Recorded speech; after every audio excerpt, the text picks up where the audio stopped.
ኦኬ አንበው ክርስቲያን አልሐምዱሊላህ በደንብ አስተውል። የጠየቀኝ በመረጃ ብለሃል። አላህ ይሮጣል አይሮጥም የሚለው ነው አይደለ? መረጃ የፈለከው ሰማኝ ከሆነ አንድ ያኛውን አውጣልኝና እኔ ጥያቄ ልጠይቅና ወደ ጥያቄ እንሄዳለን። መጀመሪያችን አውጣልኝ። ግባ፣ ቶፒክ ላይ ግባ። ቅድሚያ እዚያ ላይ ካለው ራሱ ኢየሱስ ፈጣሪ መሆኑን በዚያው ላሳይ ብዬ ነው። ኢየሱስ ፈጣሪ መሆኑን ማኛ ጎበዝ እንኳን አሳየ። ፈጣሪ መሆኑን እዛው ሌላው መሆኑን ላሳየ። አንዳንዴ ኢየሱስ ጌታ መሆኑን ፈጣሪ አይደለም። አሁን ቶፒክ ላይ ግባ። ኢየሱስ መሆኑን እዚያ ያሳያለሁ።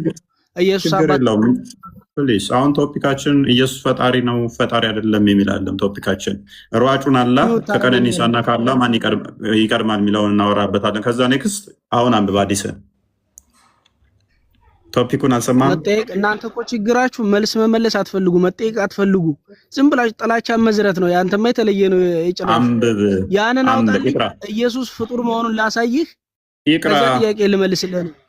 ይቅራ አምላክ ከኃይሌና ከቀነኒሳ እንደማይሻል እኮ እያሳየው ነው። አንብብ ቅድሚያ። የምን ያክል ዘቅጥክ እንደሆንክ ራስህን ደብቀህ ነው እኮ የምታወራው። አይሽ እሺ በቃ ሚውት አድርግና ጄ ቀጥል።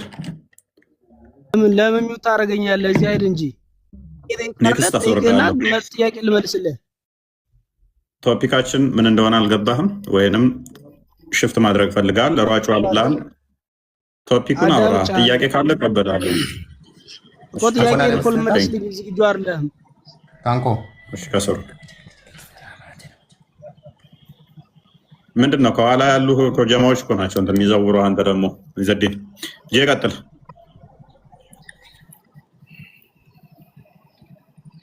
እንኳን ደህና መጣ። እሺ ጠይቁኝ። እንኳን ደህና መጣ። መልካም አለ እና ያለው ብለህ ነው የምታምነው? አርሽ ላይ አርሽ የቱ ጋር ነው የሚገኘው? ከሰማያት በላይ ነው። ኦኬ ከሌሊቱ 1/3 ሁሌም ወደ ቅርቢቱ ሰማይ ይመጣል አይመጣም? አላህ ራሱ አይመጣም። ማን ነው የሚመጣው? አላህ ይመጣል የሚባልበት አሳየኝ። እሺ ክፈተው እስኪ ክርስቲያን። እሱን አዲስ እየሮጣ ይመጣል። ያ እስቲ ኦኬ አረብኛው ነው እንግሊዘኛው? አማርኛ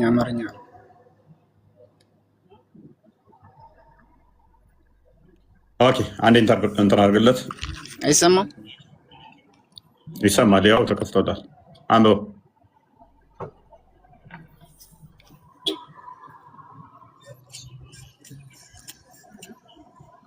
አንብብ። እያየሁ ነው። እኔስ አላህ ከአርሽ በላይ ነው ብለኸኛል አይደል? ይሰማል። ኦኬ አላህ ከአርሽ በላይ ነው ብለኸኛል አይደል? ኦኬ እየሮጠ የሚመጣው እንዴት ነው? አላህ ከአርሽ በላይ ቢሆንም የትኛውን ቦታ እየሮጠ የሚመጣው ማለት ራሱ እየሮጠ አይመጣም። ጭንቅላቱ ነው እየሮጠ፣ እግሩ ነው እየሮጠ የሚመጣው። ታዲያ ምን እሺ አይመጣም? የመሐመድ ጌታ ማን ነው? አይመጣም። የመሐመድ ጌታ ማን ነው? የሚሰራውን ያውቃል ባለበት። የመሐመድ ጌታ ማን ነው? እየሮጥኩ እመጣለሁ አለ። ታዲያ ምን ታደርገዋለህ? ምን እየሮጥኩ እመጣለሁ አለ? ምን እኮ እየሮጥኩ እመጣለሁ አለ። አላህ ነው። አላህ የትም ቦታ አለ። ኦኬ ቀደም ደግሞ ከአርሽ በላይ ነበር ያለው አልከኝ። አሁን ደግሞ የትም ቦታ አለ አልከኝ። ሁለቱ አይጋጭም? የትም ቦታ አለ እኮ አላህ አለ የትም። ኦኬ ክርስቲያን እሺ ስልክህን አስተካክል። አርሽ የትም ቦታ ቢኖርም ያውቃል። የትም ቦታውን ያውቃል። የትም ቦታ የሚሰራውን የትም ቦታ ያውቃል። እኔ አቅም መች ወጣኝ ወንድማችን? አቅም ጠይቄያለሁ። አቅም ብያለሁ። አቅም ቢል ጥያቄ ጠይቄያለሁ ወንድማችን። የትም ቦታ ያውቃል እኮ ነው እኮ። አቅም እኔ አልጠየቅኩህም እኮ። ከአርሽ በላይ ነው ያለው አልከኝ አይደለ? ከአርሽ በላይ ያለው አላህ ደግሞ ሌሊት 1/3 ሲቀር ወደ ቅርቢት ሰማይ እንደሚመጣ ይናገራል። አንድ በል።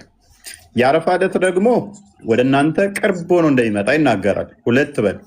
በሩጫም እየሮጠ እንደሚመጣ ይናገራል። 3 በል እንዴት ታደርገዋለህ ይህንን ነገር?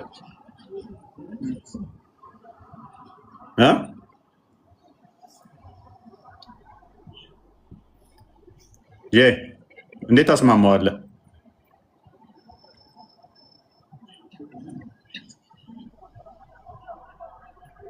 በባህሪው የት ነው ያለው ብለህ ነው? በአካል የት ነው ያለው ብለህ ነው የምታምነው አንተ? ቆይ አሁን ከአርሽ በላይ ወይንስ ሁሉም ቦታ?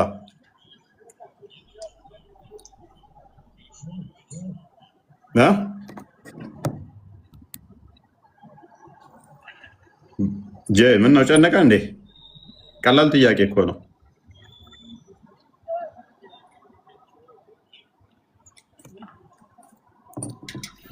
ቀላል ጥያቄ ነው።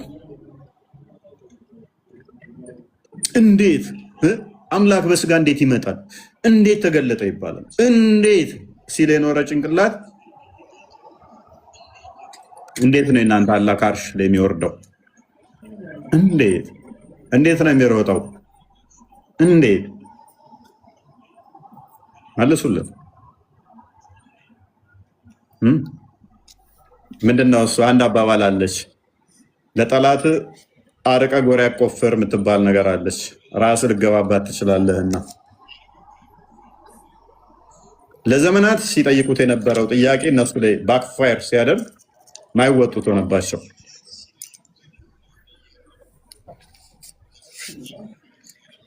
እንዴት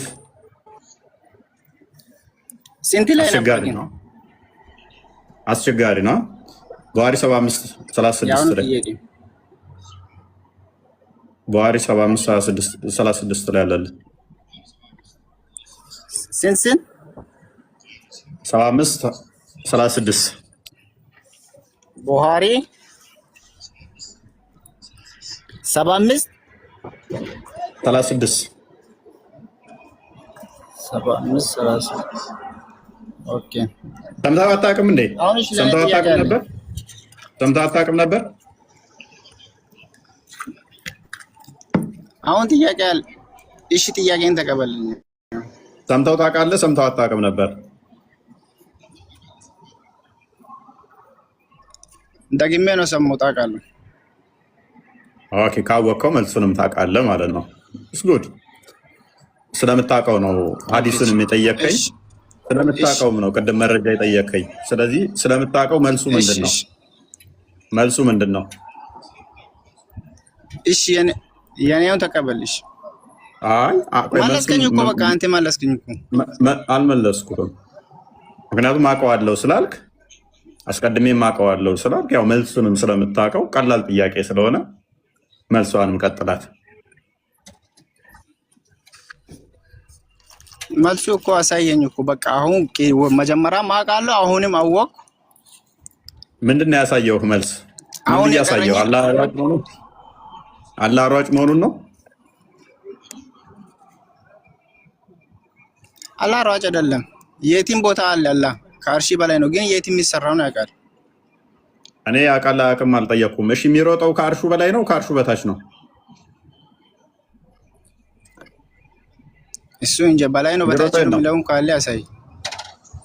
የሚሮጠው የት ነው? እሺ ቅርቢቱ ሰማይ ከአርሽ በላይ ነው ከአርሽ በታች ነው? ማምሮጠው አላህ የሚሮጠው ወዴት ነው? ወደ ፍጡራኑ የሚሮጥ ከሆነ ፍጡራኑ ከአርሽ በላይ ነው እንደ ያሉት? እሱን አላውቅም። ታዲያ ሳታውቅ እንዴት ነው እሱ አውቀዋለሁ ቅድም ያልከኝ? ለምንድን ነው አውቃለሁ ብለህ የምትዋሸው? ጥያቄን ተቀበል። ስላላ እስኪ የምታውቀውን እስኪ 3 ደቂቃ ማውራት ትችላለህ? አላህ አልወለደም አልተወለደም፣ አላህ ቢጤ አምሳያ የለውም፣ አላህ ከአርሽ በላይ ነው። ከነኚህ ውጭ እስኪ ስላላ 3 ደቂቃ አውራ እስኪ።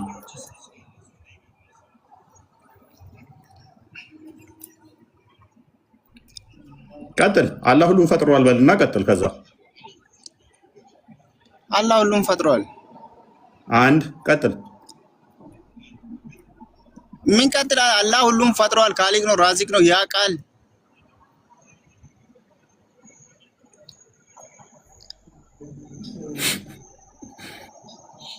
ቀጥል ቀጥል። ስላላህ እኮ የምታውቋትን ስለማውቃት ነው። ከዚህ ውጭ እኮ ምንም ስለማታውቁ እኮ ነው። ችግር የለም። እኔ ለኔ ይሄ ይበቃኛል። ቀጥል እስኪ 3 ደቂቃ አንተ አውራ እስኪ 3 ደቂቃ አውራ እስኪ 3 ደቂቃ አውራ እስኪ ስላላ የለም ይጠይቅ ያ የለም ለዚህ ናቸው የሚያወራ ነገር የለም። ያ ሎክ ዘሆል የሚያውቋት ሱረቱ ኢኽላስ ላይ ያለችውን እሷን ሸምድደዋታል። በል እርሱ አንዱ ነው፣ አልወለደም አልተወለደም፣ ቢጤ አምሳያ የለውም። መፈክር ነች እቺን በደንብ ያውቃሉ ሁሉም፣ ከልጅ እስከ ትንሽ፣ ከኡስታዝ እስከ ሴቶች ሁሉም የሚያውቋት እቺን ጥቅስ ነው። ከዛ ውጪ ዜሮ የለው። ከዛ አንተ ጋር ይመጣና እንዴት እንዲህ ሊሆን ይችላል?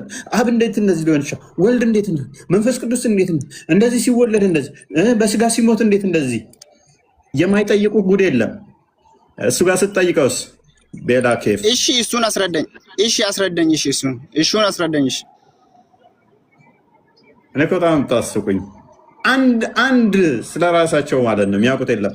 ስለዚህ ሰዎችን ከእስልምና እንዳይወጡ አጥረው የያዙበት ምንድን ነው? እስልምና ላይ ሲጠየቁ ቆይ አላሁ አለም በሚል ክርስትና ላይ የተዛ እንዴት እንደዚህ ይሆናል? እንዴት እንደዚህ ይሆናል? እንዴት እንደዚህ ይሆናል? በጣም ብዙ ጥያቄዎችን ይጭኑባችኋል። ከዛ በኋላ ያንን በጥያቄዎች ስትወዛገቡ በቃ እስልምና ትክክል ያስመስሉታል ማለት ነው። ክርስቲያኖችንም እንደዛ የሚያደርጉት ማያቅ ክርስቲያን ዘገምተኛ ካገኙ፣ የሚታለል በቀላሉ የሚጭበረበር ካገኙ መዓት ጥያቄ ይጠይቁታል። ያ ክርስቲያን ሰነፍ ሊሆን ይችላል፣ ወይንም ደግሞ ዝም ብሎ የንግስ ክርስቲያን ሊሆን ይችላል። ከንግስ ያላለፈ ዝም ብሎ ሄዶ የሚመለስ ንግስ ላይ ከዛ መዓት ጥያቄ ይጫንበታል። አስቀድሞ መሰረታዊ ትምህርት ስላልተማረ ክርስትናው ቤዝመንት ስለሌለው እነኛን ጥያቄዎች መመለስ ስላልቻለ ክርስትና መልስ የሌለው ይመስለውና ክርስትናው ስህተት ይመስለውና በእነኛ ጥያቄ ተወዛግቦ ወደ እነሱ ሊሄድ ይችላል። እነሱ እስከሄደ በኋላ ግን ሲያውቀው ይወጣል። የራሳቸውን ሰው ደግሞ ከእስልምና እንዳይወጣ ያደረጉበት መንገድ ምንድን ነው? እንዴት አምላክ እንደዚህ ይሆናል? እንዴት እንደዚህ ይሆናል? እንዴት እንደዚህ ይሆናል? እንዴት እንደዚህ ይሆናል? መዓት ጥያቄዎች የሚጻፉት መጽሐፍቶችም ዘሆል እንደዛ ናቸው። እንዴት የሚሉ ማለት ነው። ከዛ ዘሆል የሚገቡትንም ልጆች እዩዋቸው። ጥያቄያቸው ዘሆል ክርስትና ላይ ነው። እንዴት አምላክ እንደዚህ ይሆናል? እንዴት እንደዚህ ይሆናል የሚል ነው። የራሳቸው ላይስ ነው ያሉ። ስለ አምላክ አውራ ሲባል 5 ደቂቃ ባለፈው አንዷን ሰጥቻት አይታችኋል። 5 ደቂቃ አውሪ፣ እኔ ስለ አምላክሽ 5 ደቂቃ ካወራሽ ንጽጽር አቆማለሁ ብያት 1 ደቂቃ ማውራት አልቻለችም። ሞከረች፣ 1 ደቂቃም አልቻለች። ቀጥታ የገባችው ምንድነው? ወደ ክርስትናው መሳደብ ነው የገባው። በጣም ነው የሚያሳፍረው። በጣም ነው የሚያሳፍረው። በጣም ያሳፍራል። ጥያቄን ጠይቅ ጨርሴ ወደ ክርስትና አስመልሰኝ። ትጠይቃለህ? እሺ ትንሽ ጠብቅ። ቶፒካችንን እንትን እንበልና እኔ በጣም ነው በቃ የምታሳዝኑኝም እንትን የምትሉኝ ሰው ስለ አምላኩ ምንም ነገር እንዴት አታውቁም? ኧረ ጉድ ነው። ምን ጉድ አለ? ምንም ጉድ የሚባል ነገር የለም እኮ። የምን ጉድ ነው የምትለው? ኦኬ ክርስቲያን ተመልሳለህ? ሰራለህ?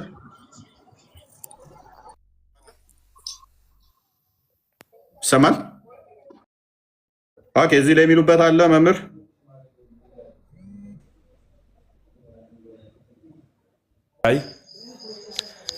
በጣም ግሩም ነው። በነገራችን ላይ ከሁል ጊዜው የተለየ ሁሉንም ሊያጋራ የሚችል ቶፒክ ነው እና ሰፊ ነገር አላነሳም። በመጠኑ ለማለት ያክል አካላዊ ቃል እንዴት ስግው ሆነ? ያ ማለት ምን ማለት ነው? ወልደ ኢየሱስ ክርስቶስ እንዴት ሰው ሆነ? መለኮት በስጋ ሞተ፣ በስጋ ታመመ፣ በስጋ ተገለጸ፣ በስጋ ታየ፣ በስጋ ተራበ፣ ተጠማ ብላ ቤተክርስቲያን ስለምታስተምር መለኮት ከሆነ ፈጣሪ ከሆነ ታመመ፣ ሞተ፣ ተቀበረ፣ ተነሳ ማለት ለምን አስፈለገ ብለው ይጠይቃሉ። ለዘመናት ለብዙ ጊዜ ማለት ነው። ለዚህ ግብረ መልስ ሰውን ለማዳን ብለው አንዳንዶቹ መልስ ይሰጧቸዋል። ሰውን ለማዳን ከሆነ በዚያው ባለበት አያድነውም ወይ? ከሰማይ መውረድ፣ ከድንግል መወለድ፣ ይባስ ብሎ መሞት፣ መቀበር፣ ከዚያ መነሳት ለምን አስፈለገ የሚል ጥያቄ ያነሳሉ። በክርስትና አስተምህሮ አምላክ ሰው የሆነ አዳምን ለማዳን ብቻ አይደለም። ለአዳም ህየንተ አዳም ወይም ስለ አዳም ፈንታ ቤዛ መሆን ነው። ሙስሊም ወገኖቻችን፣ ክርስቲያን ቤተሰቦቻችን የልብ ጆሮአችሁን ከፍታችሁ እንድትሰሙኝ የምፈልገው ጉዳይ ቢኖር አምላክ ሰው የሆነው ለአዳም ቤዛ ለመሆን ነው። እግዚአብሔር አዳምን ፈጠረው፣ በገነት አኖረው፣ ሁሉን ፈቀደለት፣ ዕፀ ሕይወትን እንዲጠብቃት ዕፀ በለስን ደግሞ እንዳይበላት ሥርዓት ነገረው። ዕፀ ሕይወትን ይጠብቃት ዘንድ የነገረው 1000 ዓመት ሲሞላው በልቶ ታድሶ መንግሥተ ሰማያት እንዲገባ ነው። ዕፀ በለስን ደግሞ አትብላለው ትእዛዝ ሰጠው። ከዚያ በላ። አትብላ ሲለው አንድ ነገር ነግሮት ነበረ። ይሄን እንጨት አትብላ፣ ብትበላ የሞት ሞት ትሞታለህ ብሎታል። የሞት ሞት ትሞታለህ የተባለው አዳም ዕጿን በላ። በጣም ጥሩ። እግዚአብሔር አሁን አዳምን የሞት ሞት እንዳያጠፋው መሐሪ ነው፣ ምሕረቱ ሊቀር ነው። እንዳይምረው ደግሞ ፈራጅነቱ ሊቀር ነው ቃል ተናግሯል። ልብ ብላችሁ አዳምጡ። ይሄን ምስጢር ከያዛችሁልኝ በቂ ነው። እንዳይምረው ፈራጅ ነው ብያችኋለሁ። እንዳይፈርድበት ደግሞ መሐሪ ነው። እግዚአብሔር ምሮ ፈራጅነቱን ማስቀረት፣ ፈርዶ መሐሪነቱን ማጥፋት አልፈለገም። ስለሆነም ራሱን ሰው አደረገና እንደ መሐሪነቱ አዳምን ማረው፣ እንደ ፈራጅነቱ የአዳምን ባህሪ አድርጎ በራሱ ላይ ፈረደ። የኛ አስተምሮ ይሄ ነው። ለምን ሚካኤልን ገብርኤልን ከቅዱሳኑ አንዱ ወይ ሙሴን ባሕረ ኤርትራን እንዳሻገረ አዳምና ልጆቹን ባሕረ ሲኦልን ከፍለህ ገነት አስገባ ብሎ እንዳያዘው ሙሴም የተወለደው ከአዳም ነው። መልአክ ሰው ሆኖ እንዳያድን መልአክ ሰው መምሰል እንጂ ሰው መሆን አይችልም፣ ተፈጥሮ መልአክ ስለሆነ። አምላክ ግን ሁሉን መሆን ስለሚችል ሰው መሆንም ቻለ። ስለዚህ ዓለምን ከፈጠረበት ጥበቡ ይልቅ ዓለምን ሰው ሆኖ ያዳነበት ጥበቡ እጅጉን ይረቃል፣ እጅጉንም ይደንቃል ተብሎ ተነገረለት። በስጋ ማርያም ተገለጸ። የማይወሰነው መለኮት ተወሰነ። የማይሞት መለኮት በስጋ ገንዘብ ሞተ። ይህ ማለት ቅዱስ ቄርሎስ እንደነገረን አንድ ብረት እሳት ውስጥ ቢያስገቡት ይግላል፣ የእሳት መልክም ያመጣል። በምንደበደበው ጊዜ እሳቱን እንደበደቡት አይባልም። እሳቱም የለም ግን ተብሎ አይነገርም። እሳቱ በብረቱ ውስጥ በተዋህዶ ይገለጻል። እንደዚሁ ሁሉ መለኮት በስጋ ተዋህዶ በተዋህዶተ ስጋ ተገለጸ ማለት ነው። ሁሉን የሚችል አምላክ ሰው መሆንንም ቻለ። ሰው ሆኖ የአዳምን በደሉን አስወግዶ ለሰው ልጆች ሁሉ ነፃነትን ሰጠ ብለን እንናገራለን። ስለዚህ ለምን እዚያው ቁጭ እንዳለ አያድንም ለምትሉ ሰዎች ትሞታለህ ብሎ እግዚአብሔር ስለፈረደ ያን ፍርድ በራሱ ላይ መጥቶ ተሸከመ። በራሱ ላይ መጥቶ ለመሸከም ደግሞ ባህሪየ ሰብን ወይም የሰውን ባህሪ ገንዘብ ማድረግ አለበት። ካላደረገ መዳሰስ መጨበጥ አይችልም። መለኮት ስለሆነ መንፈስ ስለሆነ ካልቻለ ደግሞ አይሰቀልም። ካልተሰቀለ አዳምን አያድንም። አዳምንና ልጆቹን ለማዳን እርሱ በአዳም ባህሪ ተገለጸ። ለምን እንዴት እያልን ግን አንጠይቀውም። የሚታመን እንጂ ምንከራከርበት የፍርድ ቤት ጉዳይ አይደለም። እምነት ለምን እንዴት ብሎ ጥያቄ ማንሳት አይቻልም። ለዚህ ጥያቄ ስታነሱ ለኖራችሁ ወገኖች መልሳችን ይሄ ነው። በአንጻሩ ግን ደግሞ አሁን እንደተነሳው ለኛ ቤተ እምነት ጥያቄ አድርጋችሁ ለዘመናት ስታመጡት የነበረውን ጥያቄ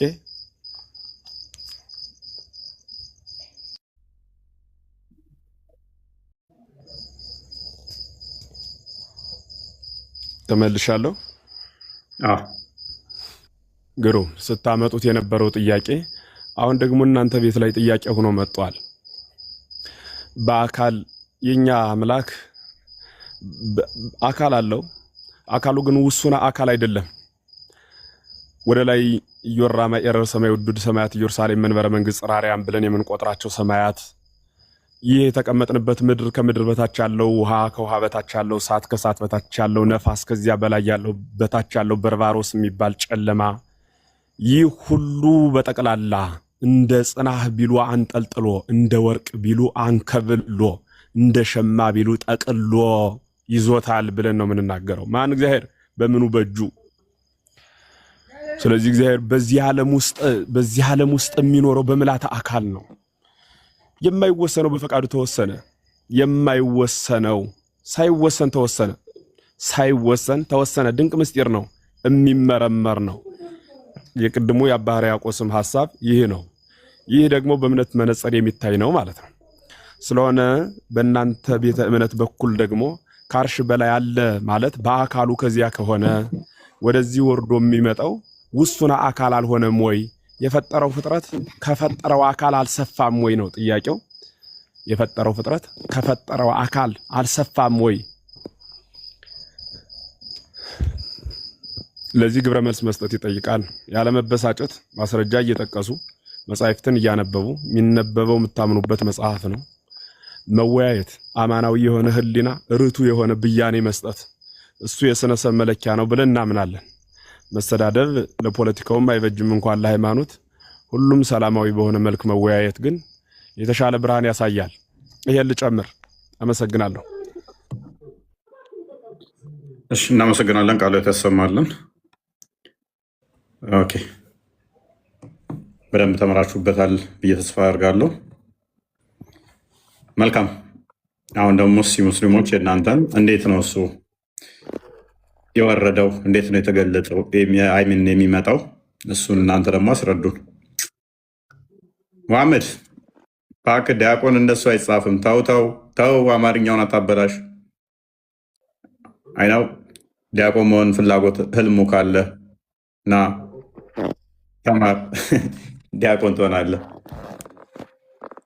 ፋሲል አህመድ ነው የሚለው። ፈይሰል ነው። ፈይሰል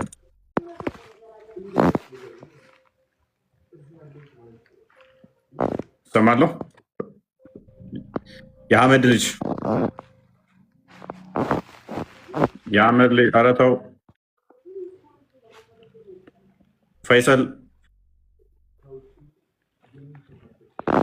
ሀቢብ ሚዩት አድርገህ በቃ። ፈይሰል ተኝቶ እየተገላበጠ ነው። ፈይሰል ሀቢብ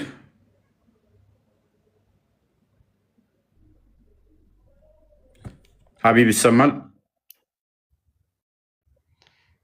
አሁንም አይሰማም አይደል? እፎየኔ ትሰማለህ አሁን? ኦኬ። ፈይሰል አለ? ፈይሰል አህመድ። እሺ ሀቢብ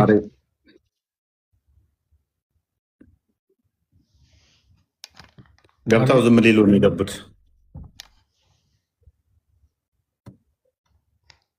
ሙስሊሞች አውሩ እንጂ በቃ አስጨነቃቸው። አሁን መምህር ደግሞ እኛን ሲገልጡት በድንቅ አገላለጥ እንዴት ብለን ልንገልጥ ነው? አሁን በቃ አበላሹብን እኮ አሉ። ይህኛን አሁን እንዴት ብለን እንገልጸዋለን? እንደዚህ እሳቸው እንደገለጹት ከገለጥን አመሳሰል ለዘመናት ስንጠይቅ ነው የኖር ነው። አስቸጋሪ እኮ ነው። ለዘመናት እንዴት ብለን ስንል ኖረን እኛ ላይ ሲመጣ እንዴት እናድርገው? ምን እናድርግ? ምን ይሻላል? እስካሁን ግን ምንድነው የተረዳ ነው? ሙስሊሞች ከአምላካቸው በላይ የክርስቲያኖችን አምላክ ኡስታዞቻቸውና ሼኮቻቸው አጨመላልቀው በሰጧቸው የተሻለ ያውቁታል። ግን አጨመላልቀው ነው የሰጧቸው። አበላሽተው አጨማልቀው ልክ ከእስልምና እንዳይወጡ እውነትን እንዳያገኙ ብርሃን እንዳያገኙ አጨመላልቀው መጽሐፍ ቅዱስን አብክተው ስለሰጧቸው በየት በኩል ስላላ ይሰማሉ?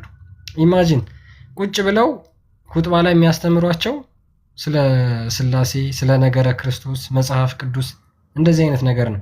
አላህ ይሮጣል፣ አላህ ከሌሊቱ 1/3 ሲቀር ይወርዳል።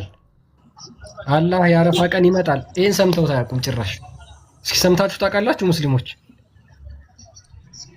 ቀጥል ጄ ቀጥል። ይሰማል? ማይክን ከፍተሃል። አላህ የአረፋ ቀን እንደሚመጣ ታውቃለህ? እሺ የአረፋ ቀን እንደሚመጣ ታውቃለህ? አላህ አሁን ጥያቄ እኮ የኔ ነው። የአረፋ ቀን እንደሚመጣ ታውቃለህ? እስካሁን ያወራሁት ላይ እስኪ አንድ ጥያቄ መልስልኝ። አንድ የጠየቅኩህን መልስልኝ። የኔ ነው ጥያቄ ሊጠይቅ። የአረፋ ቀን እንደሚመጣ ክርስቲያኖችን ሄዳችሁ ሊጠይቅ። ሚውት አድርግ። ቆይ ምንድነው? ክርስቲያኖችን ሄዳችሁ እንደዚህ ብላችሁ ጠይቋቸው ተብላችሁ ጥያቄ ጽፈው ያዘጋጁና ይሰጧቸዋል። ጥያቄ ጽፈው ያዘጋጁና ይሰጧቸዋል። ስለነሱ ከሚያስተምሯቸው ይልቅ የክርስትናን ጥያቄ አሸምድደው ነው የሚልኳቸው። በጣም ነው የምታሳዝኑት ሙስሊሞች። ራት ከሆነ ለምን አትመልሱም? ይሄ ነው በአንደኛው ክፍለ ዘመን ከእንደዚህ አይነት ድንቁርና ብትወጡ ምኞታችን ነው። እሺ ሚውት አድርገው ፍሪጅን በእናትህ። እሺ ሀቢብ አለ። አሁን ጥያቄን መልሱ። አረ ሚውት አድርግ በእናትህ። ጠይቃለሁ ባይሻለ ሀቢብ። እሺ መሐመድ አለ አሁን የገባው አለሁ። ኦኬ እሺ ሀቢብ ሰላም ነው። እንኳን ደህና መጣ። ሰምተኸዋል ጥያቄያችንን? ቀጥል እፎይ። አንዴ ዲያቆን መሐመድ የምትባለው ደግመ ብልክ በብሎክ ሸኛለሁ። ደግመ ብልክ በብሎክ ሸኛለሁ። ስምህን ቀይር።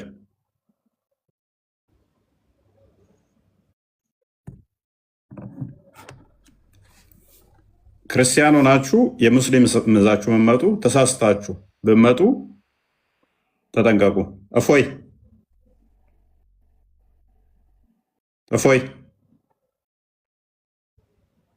ማይክን አንሳ።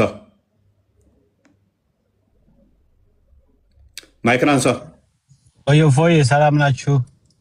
ሰላማችሁ። ለምንድን ነው የኔን ስም ያደረከው?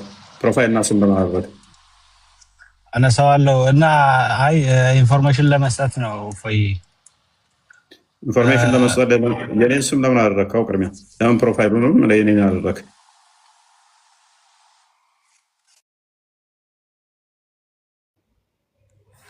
ባለጌዎች ባለጌ አትሁኑ። እንደ ክርስቲያኑ ምገቡበት ነው ወቁ። ሌብነት እኮ ነው፣ ወንጀል እኮ ነው። ሰዎችን ኢሚቴት ማድረግ ማስመሰል ወንጀል ነው እኮ፣ ሌብነት እኮ ነው።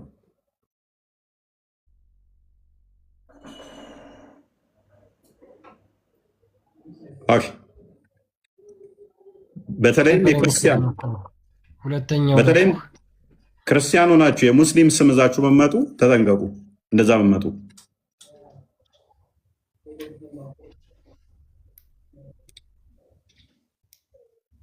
በጣም ስራችንን እያበላሻችሁብን ነው። እንደዛ የምታደርጉ ካላችሁ እነሱ እዛ ድራማ ይስሩ።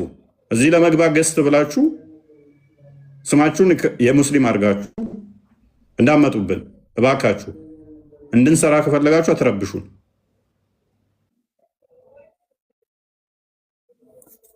እኔስ መሐመድ እንኳን ደህና መጣ።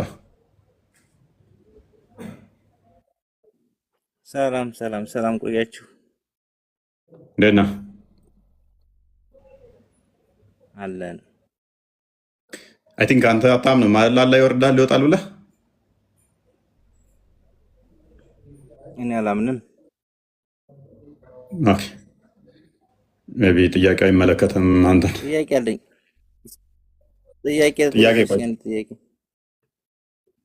ጥያቄ ትንሽ ቆየት በልና ትጠይቃለህ። አይሻልም? ቶፒኩ ላይ ትንሽ እንትን እንበል። ቀጥል። እሺ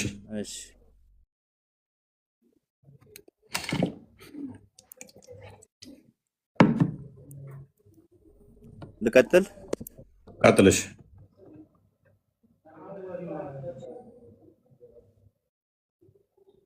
እናንተ ምሳሌ በእናንተ ማለት ነው ጥምቀት ከዛ በፊት ክርስቶስ ከመሞቱ በፊት በምን አይነት ነበረ ክርስትናን የምታገኙት? እስኪ ስለዚህ ግልጽ ብታደርገው። ኦኬ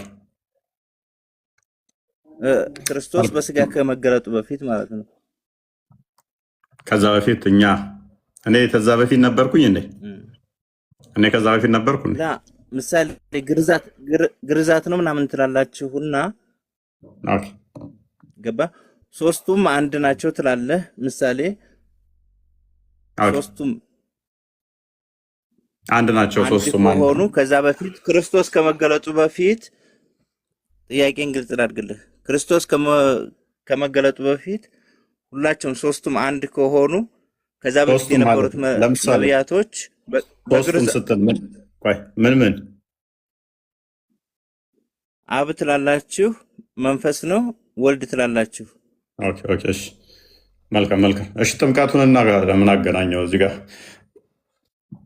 እኔ አሁን ጥያቄ የሆነብኝ ምሳሌ ኦኬ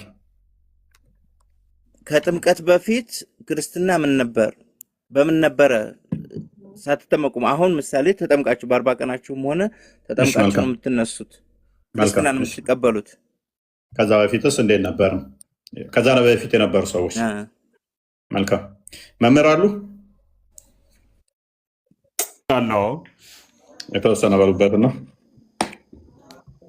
ይህ ዓለም ከተፈጠረ 7500 ዘመኑ ነው። ይህም ዘመን በሁለት ይከፈላል። አንዱ ዘመነ ብሉይ፣ ሌላኛው ዘመነ ሐዲስ ይባላል። አሁን ያለንበት ዘመነ ሐዲስ የሚባለው 2018 ዓመት ሞልቶታል ከልደተ ክርስቶስ ወዲህ ያለው ማለት ነው። ከዚያ ወደዚህ ያለው ደግሞ 5500 ዘመን ይባላል። ይህ ዘመን እስራኤል ዘነፍስ፣ እስራኤል ዘስጋ በመባል ይታወቃል። እስራኤል ዘስጋ ማለት ከያዕቆብ ወይም ከአብርሃም ዘር የተወለደ ግዙራን የሆኑ ሕዝበ እግዚአብሔር ተብለው የሚጠሩ ማለት ነው። በዚያ ዘመን በሕገ ልቡና ኢትዮጵያውያን እግዚአብሔር እናመልክ ነበረ። በሕገ ልቡና ማለት ሌላውንም ሰው የተባለውን ሁሉ በጠቅላላ ማለት ነው። ሕገ ልቡና ማለት የልቦና ሕግ አጥር ማለት ነው።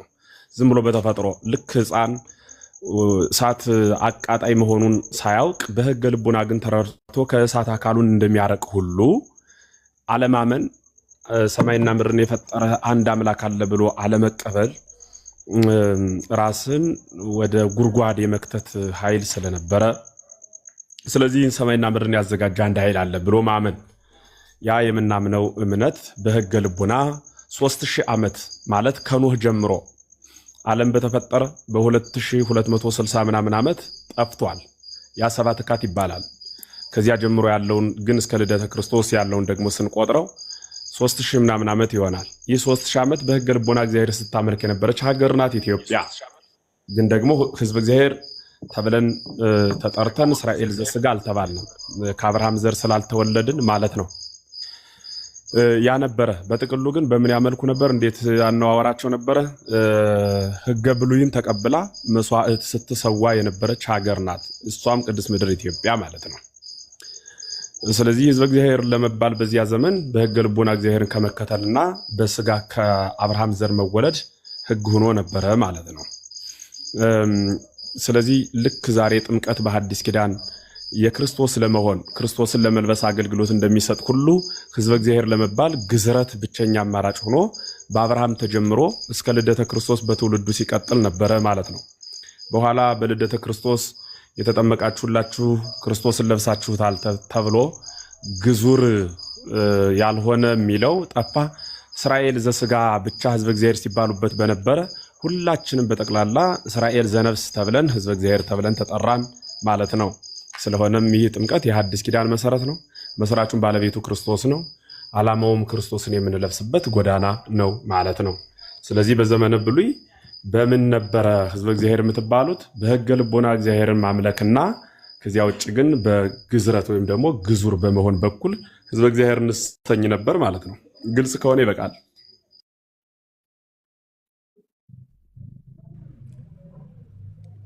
እሺ፣ ግልጽ ነው። ጥያቄው ግን ግልጽ ነው። መልሱም ግልጽ ነው። ጥያቄውም ግልጽ ነው። ግን እኔ አሁን ጥያቄ የሆነብኝ ደግሞ ሶስቱም አካል አንድ ከነበሩ ነቢያቶችን ሲልኩ የነበሩ ሶስቱም አንድ አካል ከነበሩ ይሰማል። አዎ ኦኬ ሚውት አድርግና አዳምጥ። ጥያቄው ትክክል አድርገህ ባታመጣውም መልሱን አስተካክለን እንመልስ። አካል አንድ ነበሩ የሚባል ትምህርት ቤተክርስቲያን የላትም። ሶስት አካል ደግሞ እንደገና አንድ አካል የሚባል ትምህርት የለም። ሶስት አካል አለ። አብ ወልድ መንፈስ ቅዱስ ይባላል። ይህ ሶስት አካል አብ የራሱ ቅውም አካል አለው። ወልድ የራሱ ቅውም አካል አለው። መንፈስ ቅዱስ የራሱ የሆነ ቅውም አካል አለው። ቀዋሚ አካል የየራሳቸው አላቸው ስላልን ግን ደግሞ ሶስት አምላክ አንልም። ሶስት ማንነት አለ፣ አንድ ምንነት አለ። ማንነቱ የአካል ነው፣ ምንነቱ የአምላክነት ነው። አንድ ምንነት አለ፣ እርሱ አምላክነት ነው። ምንነት አለ፣ እርሱ አምላክነት ነው። ሶስት ማንነት አለ፣ እርሱ የአካል ነው። አካሉ አብ ወልድ መንፈስ ቅዱስ ነው። ሰለስቱ ስም አሐዱ እግዚአብሔር። ሶስት ስም አለ፣ አንድ እግዚአብሔር አለ። ስላሴ የሚለውን ቃል ለመረዳት አንድም ሶስትም ናቸው ብለን ስናስተምር ግራ እንዳይገባችሁ ቀለል አድርጎ ለማስረዳት ያክል ስላሴ አንድም ሶስትም ናቸው ማለት የሆነ ቀን አንድ የሆነ ቀን ሶስት እየሆኑ አይደለም። ስላሴ አንድም ሶስትም ናቸው ለዘላለም በስም በግብር በአካል ሶስት ናቸው። ለዘላለም ለሆነ ወቅት አይደለም፣ ለዘላለም በባህሪ በህልውና በአገዛዝ ደግሞ ለዘላለም አንድ ናቸው። በባህሪ ማለት በገዥነት በአምላክነት በጠባይ ማለት ነው። ለዘላለም አንድ ናቸው። በህልውና ማለት ደግሞ አብ አባት ስለሆነ ከወልድ የቀደመበት ጊዜ የለም። ወልድም ልጅ ስለሆነ ከአብ ተከትሎ የመጣበት ጊዜ የለም። ሁሉም ትክክል ህልውናቸው ከም እስከሚባል የሌላቸው ናቸው። መነሻቸውም ራሳቸው መደራሻቸውም ራሳቸው ናቸው ማለት ነው። ይህ በህልውና ይባላል። በአገዛዝ ማለት ፍጥረትን በመፍጠር በማሳለፍ እንደዚሁ አንድ ናቸው። በስልጣን ማለት ደግሞ የአብ ስልጣኑ ከወልድ አይበልጥም፣ የመንፈስ ቅዱስ ስልጣኑም አያንስም። የወልድ ስልጣኑ በስጋ ስለተገለጸ ከአብ ከመንፈስ ቅዱስ አያንስም። በስልጣን አንድ ናቸው እንላለን። ለዘላለም እስከ ዘላለም ድረስ ማለት ነው። ስለሆነም አብ አባት ነው፣ ወልድ ልጅ ነው፣ መንፈስ ቅዱስ ደግሞ ሰራጺ ነው። ማን ፈጠረህ ተብለን ብንጠየቅ መልሳችን ስላሴ ነው። በማን ታምናለህ ከተባልንም በስላሴ ነው። ስላሴ ስንት ናቸው ሲሉን አንድም ሶስትም እንላለን። ማን ማን ይባላሉ ብለው ስማቸውን ከጠየቁን አብ ወልድ መንፈስ ቅዱስ እንላለን። አብ ማለት ምን ማለት ነው ብለው ከጠየቁን አባት እንላለን። የማን አባት ካሉንም የወልድ ወልድ ማለትስ ብሎ ለሚጠይቅ ሰው ልጅ የማን ልጅ የአብ መንፈስ ቅዱስ ማለት ሰራጺ ከማን የሰረጸ ከአብ ሰረጸ ማለት ምን ማለት ነው? አብን አህሎ ወልድን መስሎ የወጣ ወይም የተገኘ ማለት ነው። አብ ይወልዳል ያሰርጻል፣ ወልድ ይወለዳል። አብ ቢወልድ ቢያሰርጽ እንጂ እንደ ወልድ አይወለድም፣ እንደ መንፈስ ቅዱስም አይሰርጽም። ወልድም ቢወለድ እንጂ እንደ አብ አይወልድም፣ እንደ መንፈስ ቅዱስም አይሰርጽም። መንፈስ ቅዱስም ቢሰርጽ እንጂ እንደ አብ አይወልድም፣ እንደ ወልድም አይወለድም። አብ ወላዲ፣ ወልድ ተወላዲ፣ መንፈስ ቅዱስ ሰራጺ። ምንም ላጠይቆት አካላት ሶስት ብንል በባህሪ በህልውና በአገዛዝ በስልጣን አንድ አምላክ ብለን እናምናለን ማለት ነው። እንዴት ይሄ ይሆናል ካልከኝ በአንተ ህሊና የሚዳኝ አይደለም። ፈጠረህ እንጂ አልፈጠርኸውም። አንድ አምላክ ከሆነ እርግጠኛ ቆይ እዚህ ላይ ደግሞ አንድ አምላክ ከሆነ ይቅርታ ልግባ አንድ ጊዜ በመሃል ይቅርታ። እሺ እሺ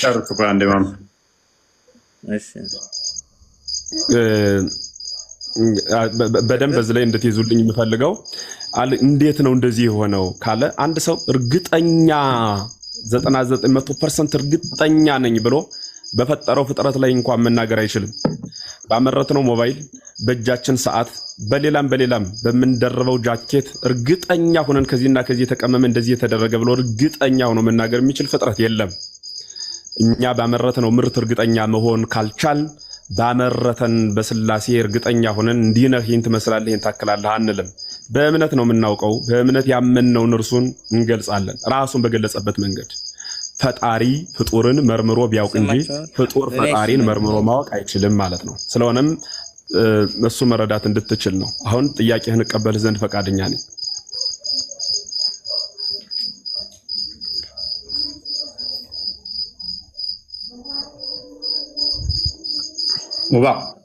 ሶሪ መሐመድ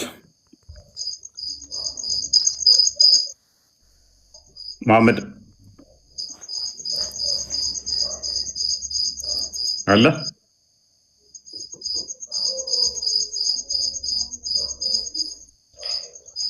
ኦኬ። ሲመለስ እንትን እንላለን፣ ወደ ቀጣዩ መሄድ እንችላለን። ሲመለስ ኦኬ። እኔም እየተቋረጠ ነው። ሳክ ያደረገብኝ ነው። እሺ፣ አንተ ጋር በደንብ ነው። እዚህ ላይ ግን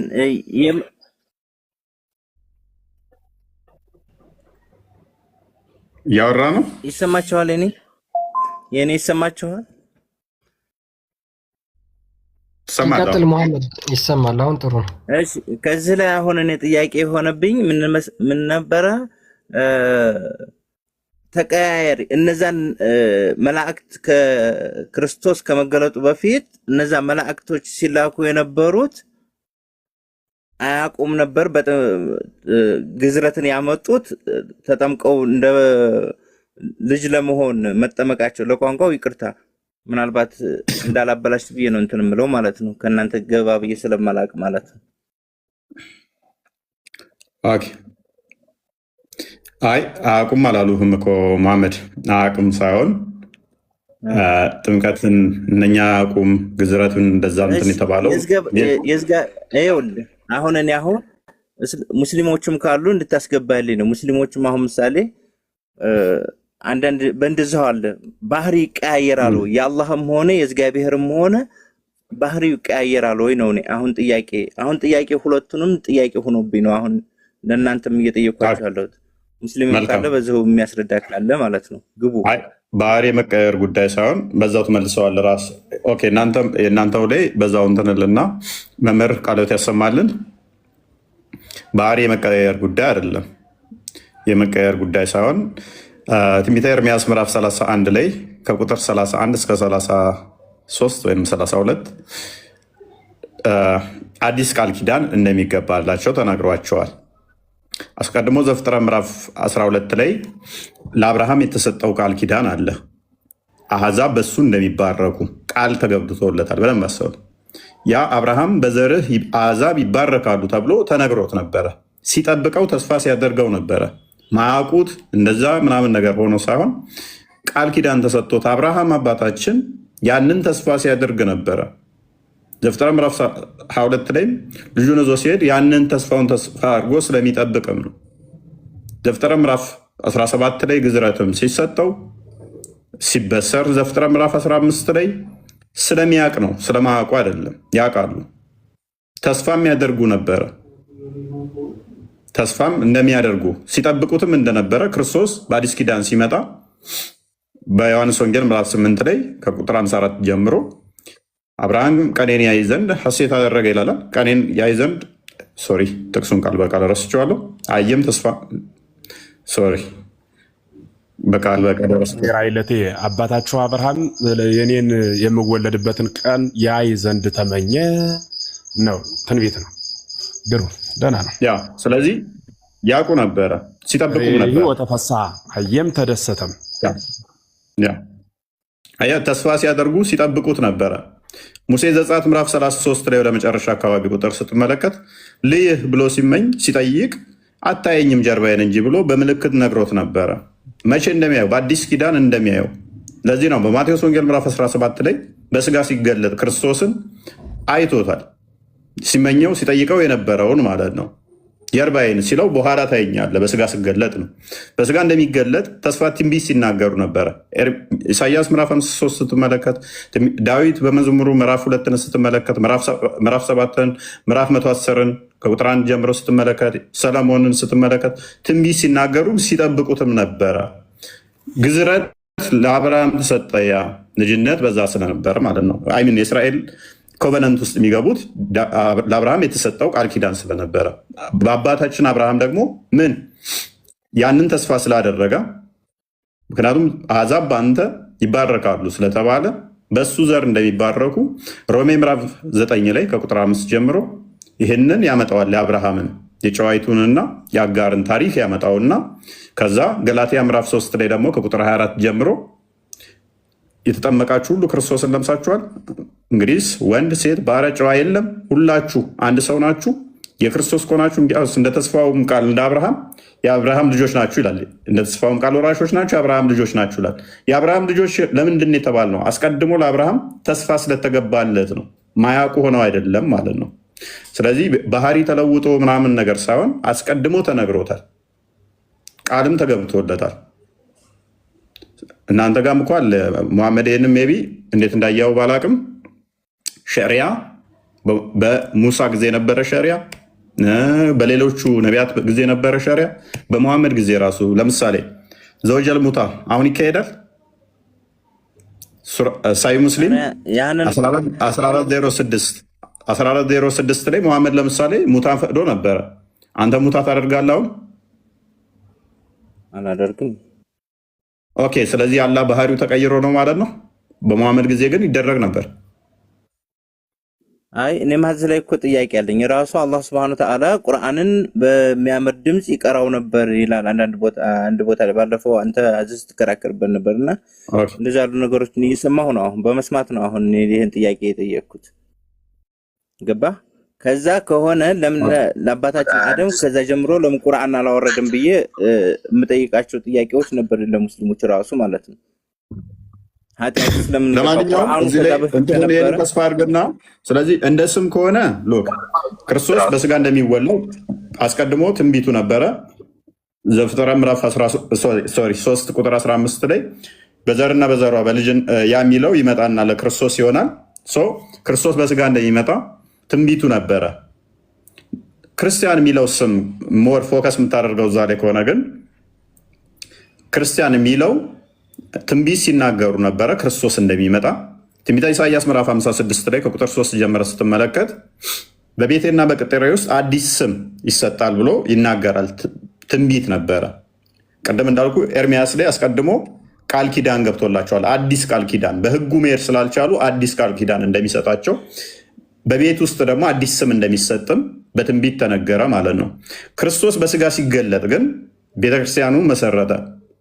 ማቴዎስ ወንጌል ምዕራፍ 16 ላይ ቤተክርስቲያኒቱን መሰረተ። በቤተክርስቲያኒቱም አዲስ ስም ክርስቶስ የክርስቶስ ተከታይ የሚለው ያ እኛ ያዝነው ማለት ነው። አዲስ ስም ተሰጠን ማለት ነው። ስለዚህ ሐዋርያት ሥራ ምዕራፍ 11 ቁጥር 26 ላይ ያንን ስም ይመጣል። ትንቢት ነበር፣ አስቀድሞ ያውቁት ነበር፣ ሲጠብቁትም ነበር ማለት ነው። ኤኒዌይስ ቶፒክ እያሉ ነው። እሺ ወደ ቶፒኩ አንዴ መለስ አድርገው። ይቅርታ ሰዓታችሁን ገደሉ። ቀጥሉ። አይ ችግር የለውም። ችግር የለውም። እንግዲህ ቶፒካችን ላይ እንመለስና ወደ መጀመሪያ ይዘነው ወደ ነበረው ቶፒክ እዛ ላይ ተወሰነ እንበልበት። አብዱል ፈታ ወይ ሰላም ነው? እንኳን ደህና መጣ። እንኳን ደህና ቆያችሁ። እንዴት ናችሁ? አለን እግዚአብሔር ይመስገን። አላህ የት ነው ያለው ብለህ ነው የምታምነው? ሁሌም ጠያቂ ናችሁ እናንተ። አንዴ እስኪ ልጠይቅ፣ እስኪ አንዴ ጠይቃለሁ፣ በኋላ መልስልሃለሁ። ረጅም ሰዓት መለስንለት። ከዛ ደግሞ እኛን ጠይቅና አንተ ደግሞ ትቀጥላለህ። እኔ አሁን ለምሳሌ 3 ቀን ገብቻለሁ። 3 ቀን ትጠይቃለህ፣ ችግር የለውም። አሁን ቶፒካችን ሽፍት ስለሆነ እንመለስና ወደ አንተ ደግሞ እንመለሳለን። አላህ የት ነው ያለው ብለህ ነው የምታምነው? አጭር ቃል ብቻ ናት ልጠይቃችሁ። እኔ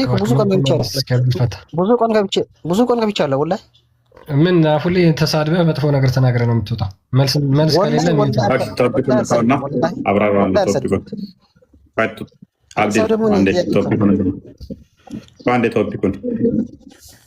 ቶፒኩን ሰምተዋል? እንዳይረሳ ነው ቶፒኩ። ቃላት ብቻ ልጠይቃችሁና እሱ መልሱልኝ። እኔ ተማሪ እኮ ነኝ እንዴ፣ መማር ፈልጋለሁ። ቀጥል። እሺ ዛሬ ቶፒካችን ሊያስነቁን አልፈለጉ። እኔ ወላሂ መማር ፈልጌ ነው። ስለዛ እኔ ጥያቄ የምጠይቅ ከሆነ ከኡስታዞች ጋር ጠይቁ፣ ግን እኛ መማር ስለፈለግ ጥያቄያችን መልሱ። ቀጥል። እሺ ግርዛት በክርስትና ኃጢአት ነው? ግርዛት በክርስትና ኃጢአት ነው ወይ? ኃጢአት አይደለም። በእስልምና ግን ግርዛት በቁርአን ላይ ተዋዟል። ለእኔ ብቻ መልስልኝ። ስለ እኔ በኋላ ይህንን ብቻ መልስልኝ። ቁርአን ላይ ለምሳሌ ያለህን ፍጥረት እንዳቀየው ይላል። ቁርአኑን ተውና ይህንን መልስልኝና ንቅሳትም ሆነ ምንም ነገር ትቀጥላለህ። ጥያቄውን በዛው ፓራላል እንድትሄድ ነው። አንተ ጋር ምንም አካል ላይ ኢቭን እንስሳትን ጆሮ መቁረጥ እንትን ማለት እንኳን ገሃነመ እሳት ይከታል። ተገረዙ የሚል አንድ ጥቅስ ካለ ትሰጠኛለህ። አንድ ጥቅስ ግርዛት ግዴታ ነው ብላችሁ ስለምታምኑ ግርዛት ግዴታ ነው ብላችሁ ስለምታምኑ ማለት ነው። አንድ ጥቅስ ብቻ ፈልጋለሁ። ከዛ ከሌለ ቁርአን ውስጥ ግን ከተገረዝክ ገሃነም ከሚገቡት አንዱ ትሆናለህ ማለት ነው። ቀጥል ጥያቄ። ካላስ ያንተን ጥያቄ መልስልኝ፣ እኔ መልስልሃለሁ። ችግር የለውም። እሺ ግርዛት በክርስትና ኃጢአት ነው? ኦኬ አይደለም ተባልክ። አይደለም ከተባለ ዘዳግም ምዕራፍ 23 አንደኛው ላይ አንብብልኝ። ሀያ ክፈት። ኡስታዙን ነው እንደ ወንድሙ ነህ እንዴ? እኔ መልስልኝ። አንተ ጀግና ነህ፣ መምህር ነህ። እኔ በቃ በአንተ ትምህርት ምን አገናኘው ታዲያ? እኔ መልስልኝ ብቻ። ምን አገናኘው ታዲያ እሱ? እሺ ልክፈትሽ፣ ለኔ ያለኝ ልክፈት። ካላስ ግርዛት ይላል እሱ። ዘዳግም ምዕራፍ 23 ስለ ግርዛት ነው የሚያወራው። አንደኛው ምዕራፍ ላይ ዘዳግም ምዕራፍ 23 አንደኛው ቆለጡን የተቀጠቀጠና ብልቱን የተቆረጠ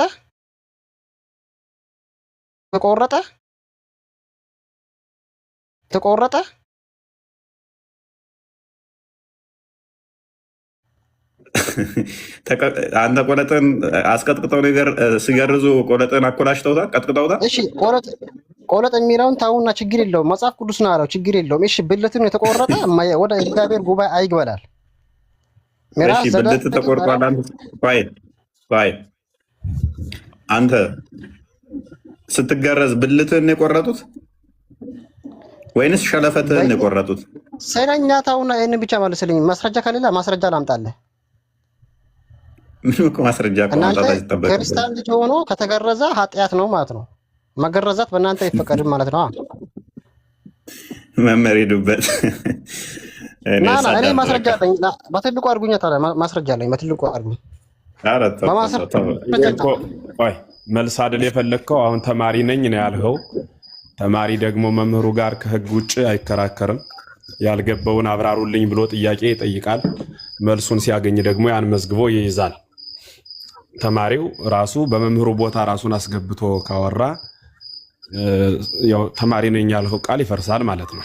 እንዲያ እንዳይሆን መልስ እንስጥ፣ በደንብ አዳምጥ። አሁን አንተ መልሱን በማስረጃ ቢሆን ይሻላል።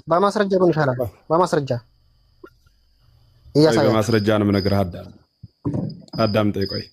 ቆይ እሺ። አሁን አንተ ኑሮ የምትጠቅሰው ዘዳግም 23 ብለህ ያነሳኸው በጥሬ ዘር ብቻ ሳይሆን በትርጓሜም ነው የተማርነውና የሆነ የተደበቀ ትልቅ ሰው የማያውቀው ሊኩሌር ነው የምትሉት፣ እንደዚህ ያለ ነገር አይደለም ያመጣኸውና ዘዳግም ማለት የተደገመ ህግ ማለት ነው። ሙሴ ከጻፋቸው 5ቱ መጻሕፍት አንዱና 5ኛው ነው ኦሪት ዘዳግም። ኦሪት ዘፍጥረት፣ ዘጸአት፣ ዘሁልቁ ከተባለ በኋላ ቀጥሎ የሚገኝ ዘዳግም በመባል ይጠራል። ድጋሚ ህግ ማለት ነው።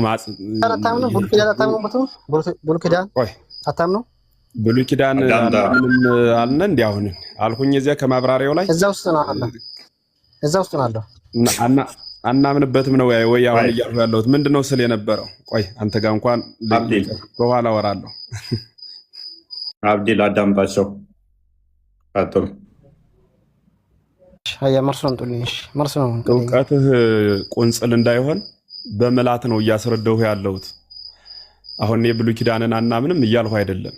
ዘዳግም ማለት ከሙሴ መጻሕፍት 5ኛው ነው እያልሁህ ነው። በዛው እንድትይዝ ነው። ታሪክ የሌለው ሰው ስኮኪ እንደሌለው መኪና ነው የሚሆነውና ወደ ኋላ ማየት እንድትችል ታሪኩን ላስረዳህ ብዬ ነው። እሱን ነው የጠቀስኩት። አልፈልግም እኔ አሳዩኝ ብቻ። ኦኬ ጎበዝ በል እሺ። 7000 ሰው እያየ ነው መልሱ። አዳም ተረተው ራው ቅዱስ አዳም በል የማየዋለሁ። ይገርም። ስለዚህ ቆይ ሰው የተከበረ ፍጥረት ስለሆነ አክብረን እየመለስን ነው። ለማድመጥ ሞክር እሺ። በዘመነ ብሉይ በኃጢአት ግብር ይተዳደሩ የነበሩ ሰዎች በዝሙት ግብር በልዩ ልዩ ባላስፈላጊ ታሪክ ራሳቸውን ሲመሩ የነበረ አሁን ያነሳው ከኛ መጽሐፍ ከኛ ሃይማኖት ስለሆነ የጠየቀው ዘዳግም ምዕራፍ 23 ቁጥር 7 አንድምታውን አውጣና አነበው እና በዚህ ቅዱስ ከአንደኛው ጀምር እሺ። ከአንደኛው ይነበብ። ከአንደኛው ጀመርና እስከዛ ድረስ አነበዋለሁ። ችግር የለውም። ክፈትልኝ ብቻ እኔ አነበዋለሁ። አሁን እኛ ለማውጣት አይመቸንም፣ እየጠቀስንልህ ነው። ሄድና ከዚህ አንብሽ። ኧረ ተው ባይጋ አምላክ ሁኔታውን አውሩ። እንዴ ምንድን ነው እሱ? ነጣው ቆይ ናሲ ምንድን ነው የምትለው? ለክርስቲያኖች ግን ሀሳቡን ልጨርሰውና እሱ ላሳያችሁ። ኦኬ በቃ እሺ ላሳያችሁ። ከላስ ማስረጃ ከኔ ከላስ ማስረጃ ከኔ አሳየን። ገሩ ትልቅ ተአምር ሊያሳየን ነው። ትልቅ ተአምር ሊያሳየን ነው። ጉድ ነው። ልንዋረድ ነው።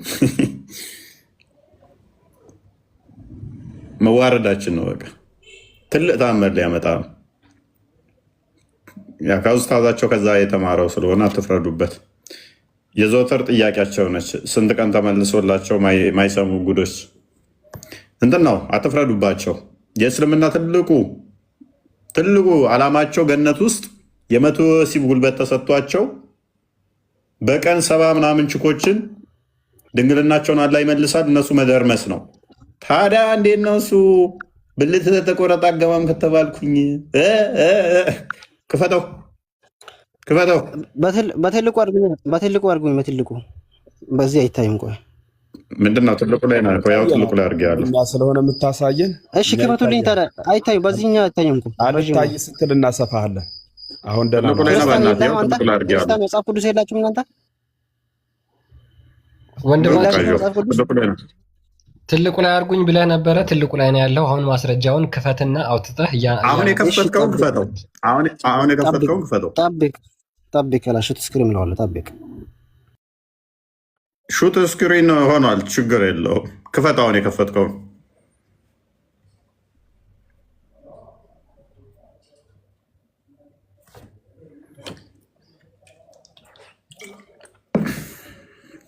ናተመለስ ክርስቲያን አለ ያው አለሁኝ። ዘወትር ከቂጥና ከብልት የማይወጡ ጉዶች ምን እንደሚሻላቸው እንደው። ይሄም እንግዲህ ከነዛ የተማረው ነው ይዞ የመጣው። በነገራችን ላይ እዛ ቁንጽ ለሀሳብ አንጠልጥለው ይመጣሉ። ፖለቲክስ አሁን ይቺን በአቅሟ ፖለቲካ ልትሰራ እኮ ነው የገባችው። አልሆን ብሏት ነው እንጂ አሁን ዞሮ ዞሮ እሺ፣ ቶፒካችን ላይ እንመለስ። ልጅ ሙባ አለ። ልጅ ሙባ ሰላም ነው? እንኳን ደህና መጣ። ማን ጥያቄ ነበር? አረ መልሱልን ዛሬ እኛን ጥያቄ። አላህ የት ነው ያለው ብለህ ነው የምታምነው? ልጅ ሙባ አላህ የት ነው? ጥያቄን መልስልኝ ነው። ልጅ ሙባ ማውት አንተ መልስልኝ።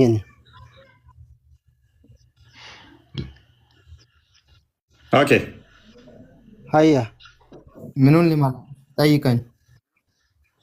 አንተ ማውት እሺ፣ ብልቱን ታውቀው እንዴ? ይኸውልህ ቆላው የተቀጠቀጠና ብልቱ የተቆረጠ ወደ እግዚአብሔር ጉባኤ አይግባላል። ለምንድን ነው? ኃጢአት ነው። ጉባኤ ማለት ምን ማለት ነው? ራስ ማወቅ አለበት። ጉባኤ ምንድን ነው? እግዚአብሔር ምንድን ነው? ምንም ፈጣሪክ ነው። መልካም። ጉባኤ አይግባ ነው የሚከፋው ወይንስ ገነት አይግባ ነው የሚከፋው? መልስልኝ። ይሄንን የለም ብለህ ነበር እኮ መጀመሪያ። ችግር የለውም። ጉባኤ አይግባ ነው የሚከፋው ወይንስ ገነት አይግባ ነው የሚከፋው? ግርዛት በክርስትና ኃጢአት አይደለም ብላ ነበር። ኃጢአት እንደሆነ እዚህ ጋር መጽሐፍ ቅዱስ ተናግሯል።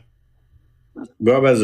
እሺ፣ ጉባኤ አይግባ የሚለው ነው የሚከፋው ወይንስ ገነት አይግባ የሚለው ነው የሚከፋው? እንዲህ ይሄ ብቻ መልስልኝ። የለህም ብላኝ ነበርኩ። ማስረጃ መጣለ። ይሄ ምንድነው? አሁን ይሄ አግባብ ነው ብለህ ታምናለህ? ይሄን ፈጣሪ ብለህ ታመልከዋለህ? ኦኬ፣ ግርዛት የሚለውን እስኪ ያሳየኝ። የቱ ጋር ነው ግርዛት የሚለው?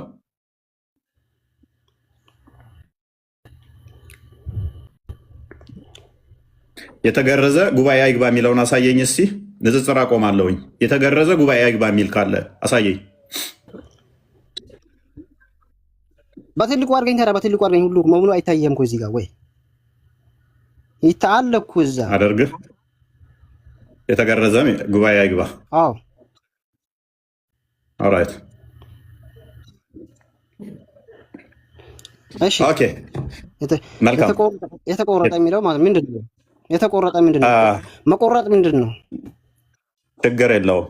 አንተን ሲያስገርዙ ቁላህን ቀጥቅጠው ነበረ? ብልትን ቀጥቅጠው ስለኔ አይመለከተኝም። ስለ መጽሐፍ ቅዱስን አውራ እኮ። ግርዛትን የሚመለከት ነው ስላል ከአንተ ተገርዛል አይደለ?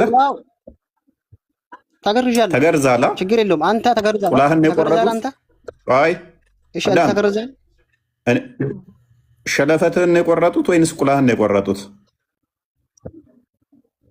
እሺ ተው፣ ዝም በለው። ይሄን ስለኔ ተውና፣ አንተ ተገርዛል ወይ ነው? ዝም አልልም። ጠይቀሃል እኮ ቁላህ ተቆርጧል አልተቆረጠም? እንደዛኛው ኡስታዝህ ቁላህ ተቆርጧል አልተቆረጠም? ተተቆረጠ አስጨንቋችኋልና የጥያቄ ማሚር ኮን ተሳደ። የምን ስድብ ነው የምታወራው? ማሚር ኮን ተሳደ። ግርዛት ነው ብለሃል። ግርዛት ኡስታዝህም አስጨንቆታላ። እንትኑን ሰልበውታል መሰለኝ። ቁላህን ሰልበውታል። ችግር የለውም። ተቆርጧል። ቁላህ ራሴ ነው ተቆርጦብሃል። ስማ፣ አዳምጥ፣ ስማት በል። አልተቆረጠም። ተገርጃለሁ እያልክ አልነበር እንዴ? ለመዋሸን አንድ ሰውዬ ተገርጃለሁ አላልክም? ቁላና ብልት ይለያያል። ቁላ አልከኝ እኮ። ቁላ ይቆረጣል እንዴ? ቁላ አማርኛ ታውቅም? ታዲያ ግርዛት ነው ብለህ ይሄንን ጥቅስ እንዴት ታመጣለህ? ይሄ ደግሞ ጥቅሱ መቆረጥ አይባልም። እዚህ ጋር ቁላው የተቀጠቀጠና ብልቱን የተቆረጠ እግዚአብሔር ጉባኤ አይግባላል። ወደ እግዚአብሔር ጉባኤ አይግባላል። መልካም። ስለዚህ ግርዛት ነው ብለህ ነው ይሄንን ጥቅስ ያመጣኸው። የአንተ ቁላ ተቀጥቅጧል፣ ተዛ ተቆርጧል። እኔ እኮ ሙስሊም እኮ ነኝ። ይሄ ትምህርት እኮ ላንተ እኮ ነው። ጎበዝ። ግርዛት ማለት ቁላ መቀጥቀጥና መቆረጥ ነው ብሎ ያስተማረህ ማን ነው? ወንድሜ እዚህ ጋር የከፈትኩት መጽሐፍ ቅዱስ እኮ ነው፣ ቁርአን አይደለም። ይሄ በእኔ ቁርአን አላየኸውም እኮ። ግርዛት ማለት መቀጥቀጥ፣ ቁላ መቀጥቀጥና መቆረጥ ነው ብሎ ያስተማረህ ማን ነው? መጽሐፍ ቅዱስ። ማስረጃ? ይኸው ማስረጃው። መገረዝ የሚለውን ክፍል አሳየኝ። የትኛው ነው መገረዝ የሚለው? መቆረጥ ምንድን ነው? ቁላ መቆረጥ ማለት ጎበዝ። አንተ ቁላ ተቆርጧል አልተቆረጠም? ቁላተውና ብልት ነው የሚለው እዚህ ጋር ታሸፋለህ። ብልት የሚለው ጎበዝ። ብልት ተቆርጧል አልተቆረጠም?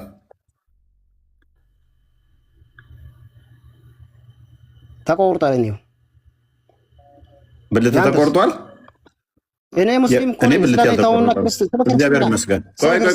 ቆይ ይኸው ቅድም ያልኳችሁ ደረሰ። አያችሁ፣ ቆርጠውበት ነው ቁላውን ቆርጠውበት። አታሹም። የትም አታመልጠኝም። ይኸውልህ በማስረጃ አምጥቼያለሁ። መቆረጥና አላልኳችሁም? ቅድም ቪክቲም ናቸው። ኡስታዙም ቪክቲም ነው። በዚህ ጥቃት ውስጥ ነው ያለው። ተጠቅቷል። አዳም ሰለባ ሆነዋል። ብልታቸውን ሰልበውባቸዋል ማለት ነው። ይኸው ተቆርጦብኛል ቁላ ያለ። ተቆርጦብሃል አልተቆረጠብህም? ስለ ቆረጥ የተውና ስለ ብልት የተውና ስለ ቆረጥስ አውራ። ስለ ቆረጥ አውራ። ቆረጥ ተቀጥቀጣ ቢል ቆረጥ ተቀጥቅጧል። ቆረጥ ተቀጥቅጧል። እንደ ኡስታዝ መጽሐፍ ቅዱስ እኮ ነው ይሄ መጽሐፍ ቅዱስ እኮ ነው። እኔ አልተቀጠቀጠብኝም። እኔ ጣዖት አምላኪ አይደለሁም።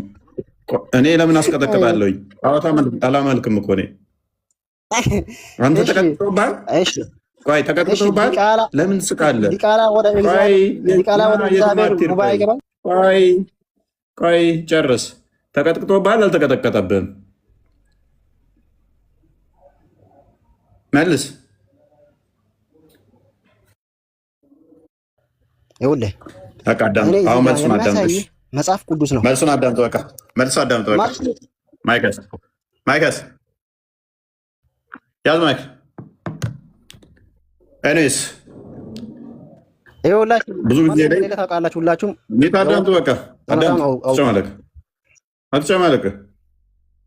የሚያሳስባቸው እነዚህ ሰዎች ሁሌም ብልት ነው። የብልት ጉዳይ አስጨናቂ ነው። እንዴ እዛ ገባም ከተባልኩ አለቀ እኮ አለቀልኝ። ባይዘ በእስልምና ጋነም ነው የሚከትህን አታውቅም ማለት ነው። ጋነም ይከታል። አዳምጥ። ቆይ ጥያቄ ያለኝ አትበል። ቆይ ጨርስ። በመጀመሪያ ደረጃ ግርዛት አይልም ክፍሉ። ራሳቸውን ስለሚሰልቡ እግዚአብሔር እስራኤሎችን ከግብፅ ሲያወጣቸው በደንብ አስተውሉ። እስራኤሎችን ከግብፅ ሲያወጣቸው የጣዖት ልምምድን በፍጹም እንዳያደርጉ አስጠንቅቋቸዋል። ዘዳግም ምዕራፍ 12 ላይ አስጠንቅቋቸዋል።